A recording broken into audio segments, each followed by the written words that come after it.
తండ్రి కుమార పరిశుద్ధాత్మకు మహిమ కలుగునుగాక. ఈనాటి జీవవాక్యం. ఈ లోకమున నేను ప్రభు మంచితనమును చూడగలుగుదునని నా నమ్మకము. కీర్తన 27 వచనము 13. ప్రియ దేవుని బిడలారా, ప్రభువైన తండ్రి దేవుని నుండి, రక్షకుడైన క్రీస్తు ప్రభుని నుండి సకల ఆశీర్వాదము మీకు లభించునుగాక. కీర్తనాకారుడు ఈ దివ్య వచనం ద్వారా ప్రభుని మంచితనమును పొగుడుతున్నాడు. తన భక్తులపై ఆయన మంచితనము ఎల్లప్పుడూ ఉండునని వివరిస్తున్నాడు. కీర్తన 100 వచనము 5 తెలుపుతుంది, ప్రభువు మంచివాడు అని. ఆయన మంచికి కారణం తన ప్రజలకు తనకున్న శాశ్వత ప్రేమ మరియు విశ్వసనీయత. లూకా శుభవార్త 18వ అధ్యాయము 19వ వచనం తెలుపుతుంది, దేవుడొక్కడే మంచి గురువు, సద్గురువు, అనగా దేవుడు మంచివాడు అనియు. కీర్తన 34 వచనం 8 చెబుతుంది, పరిశీలించి చూడుడు, ప్రభువు ఎంత మంచివాడో మీకే తెలియనని.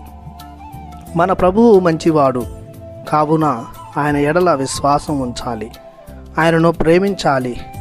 ఈ లోకమున జీవించినంతకాలం మనం ఆయన మంచితనమును ఆస్వాదించుదము.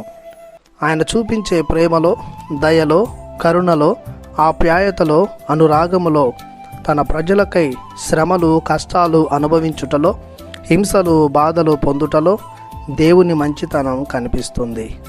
ఆయన శిలువపై మరణించి పునరుత్థానం పొంది మానవాళికి క్షమాపణను వసుగుటలో, రక్షణను అనుగ్రహించుటలో క్రీస్తు ప్రభుని మంచి గుణం వ్యక్తమవుతూ ఉంది. మనం పొందుకున్న మానవ జీవితం, కుటుంబ జీవితం, ఆధ్యాత్మిక జీవితం, క్రైస్తవ జీవితం దేవుని మంచితనానికి నిదర్శనం. మనం అనుభవించే ఆయుష్షు, ఆరోగ్యం, ఆనందం, ఐశ్వర్యం, అంతస్తు దేవుడు మంచితనంతో ఇచ్చిన అనుగ్రహాలు.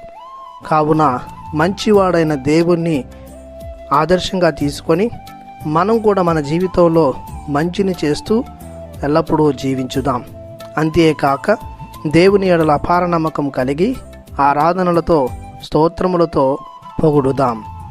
ప్రార్థించుదాము. కృపతో నిండిన మా ప్రభువా, మీ దయను బట్టి మీకు వందనాలు, స్తుతులు, స్తోత్రములు. మాకు మీ అపార ప్రేమను, కరుణను ఎల్లప్పుడూ దయచేస్తున్నారు. మీ మంచితనానికి మీకు వేలాది వందనములు, స్తుతులు, స్తోత్రములు చెల్లిస్తూ మమ్ము సదా దీవించమని బ్రతిమాలి ప్రార్థిస్తున్నాము తండ్రి. ఆమెన్. దేవుడు మిమ్ము దీవించునుగాక. ఆమెన్.